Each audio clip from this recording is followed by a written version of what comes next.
Jay, when we talk about the Marvel experience and the MCU, and basically it's soul destroying, it's like a kick in the balls.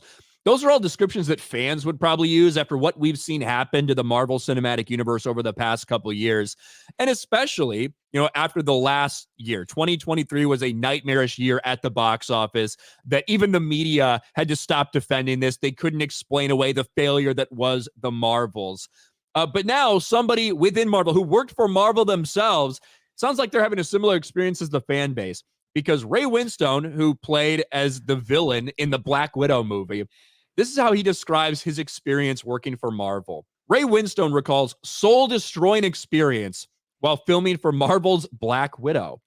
The actor played the villain Dreykov in the Scarlett Johansson-led 2021 spy thriller. While recently speaking with Radio Times, the actor who played villain Dreykov in the movie admitted that filming the Marvel movie was fine until you have to do the reshoots.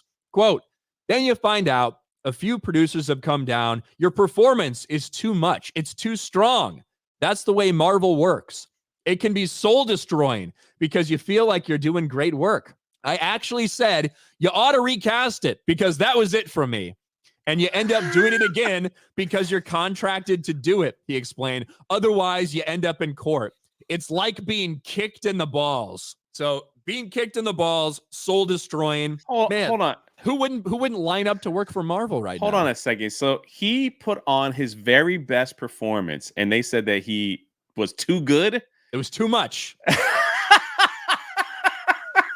Don't give us your best, man. You're making all the other actors look bad. What are you doing, man? Tone it down a bit. We need you to be stiff. All right? We need you to be a board.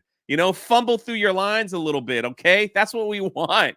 Come back for more reshoots. I'm not coming back, man. I did my part. It was great. It was perfect. No, you coming back or I'm taking you to court. Come on, just kick me in the balls. Maybe it makes sense, right? Why they were having so many problems finding and finalizing the casting for the Fantastic Four and doing all these things. We heard it got offered to so many people that turned it down. If this is the experience, if you go in there and you actually give a good performance, like, hey, it's too strong. You're going too hard with this.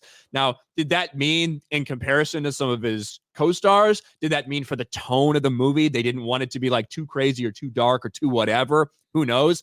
I actually really didn't like his character in the movie. I did not like Dreykov at all. I thought it felt like such a bland character. So maybe it makes sense that he backed off his performance a little bit. But I love the fact that he comes out and says this because he definitely does not want to work for Marvel again. He's like, forget these people, man. Like, I'm not working for them again. This is a nightmare. The movie sucked, number one. It was a terrible film. It was in the wrong spot. The Black Widow film, I don't know if this particular one should have been the movie in between. It shouldn't have been. It should have been replaced with Captain Marvel, in my opinion, in the order. They brought out the Black Widow film after she died. It was just so bad. And then the fact that they're like, he's just like, you got to redo your whole stuff again because you're doing too good of a job for the rest of us. He's like, that's it. I'm done. I quit. Just recast me. Yeah, I know. They're like, nope. Sorry. I'll give you the money back. Just recast. This is horrible. I don't want to be here. That's like crazy, man. There was a time where it was like you kind of feel like people wanted to be a part of a Star Wars film or be part of a Marvel movie. Now it's just like, get me away from those things. Brie Larson's like, I don't care. Like, I'm done with this thing. I don't want to be a part of this nonsense. She sees the downward trajectory that Marvel's heading on. Yeah. She wants to jump ship. Like, I get it. It's a complete comeback story for Brie.